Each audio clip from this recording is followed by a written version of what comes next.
When I hear the word transformation, the image that comes to mind is that magical moment when a butterfly emerges from its cocoon.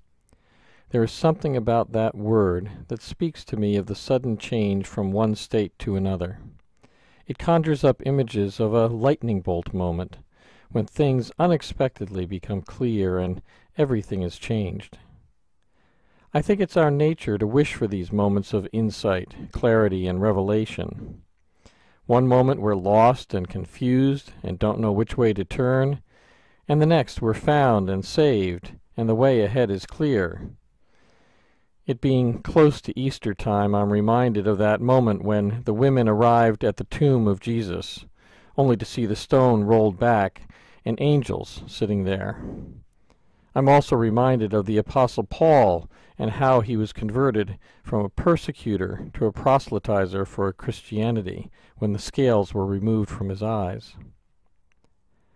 I've been watching some videos that show how a caterpillar is transformed into a butterfly, and the truth is that it's not at all sudden, and it's not easy. First, the caterpillar has to survive its treacherous existence, evading predators and disease as it matures.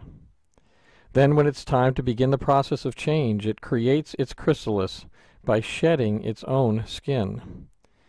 Hanging upside down from a leaf or twig, it wriggles and writhes in a process that appears to be arduous and painful.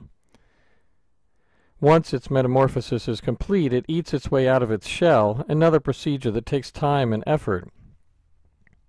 When it has emerged, it sits very still until its wings are filled with blood and ready to carry it away. This period immediately after its emergence is a time of great vulnerability for the butterfly because its wings aren't yet capable of flight. Our own transformations are in fact a lot like that of the butterfly. They are hard-fought and hard-won.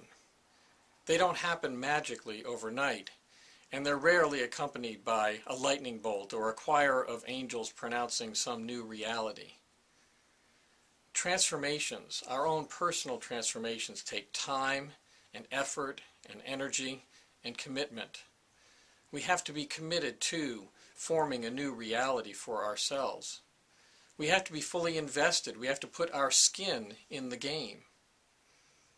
Even as we proceed toward that new reality, it's important that we also realize that there are times that we're in control and we can actually effectuate that change, and there are other times where we just have to sit back and rest and trust that that new reality will emerge. It's just like that butterfly in the cocoon. Another part of our own transformation is that it really is a cycle. It really never ends. We are always in the process of becoming. The murder of Trayvon Martin by George Zimmerman in Sanford, Florida has led me to reflect on my own transformation with respect to my relationship with people of a different skin color than mine. While I certainly don't condone what George Zimmerman did, in fact he should be prosecuted for it from all the evidence I've seen, I do understand where his fear and anxiety come from. I grew up in America in the 1960s, during a time of great upheaval and race riots. In fact, there were race riots in the city where I lived. My father owned a business, and it was attacked several times by rioting youth, mostly African Americans. And as a consequence, I grew up understanding and believing that African Americans, particularly African American males, were violent and vengeful, that they were to be feared. I'm not proud of this, but that's who I was. That's what I learned. I wish I could put my finger on the moment in which my thinking changed. But I can't, because it has been a process of becoming, a process of journeying toward wholeness. Of course, I no longer think this about African Americans or other people with different skin colors than mine, but I didn't have a lightning bolt moment. It's been a journey. It's taken commitment. It's taken time to overcome those experiences I had in childhood. Transformation is like that. It's about being committed to changing. It's about sticking with it. It's about taking 2 steps forward and 1 step back and not being deterred. It's about being proactive.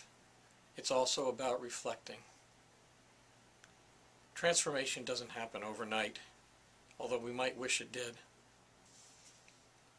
Whatever process of change you're going through, whatever transformations you're experiencing in your life, I wish you the energy and the commitment to see them through and to understand that they are ongoing and may never be completed.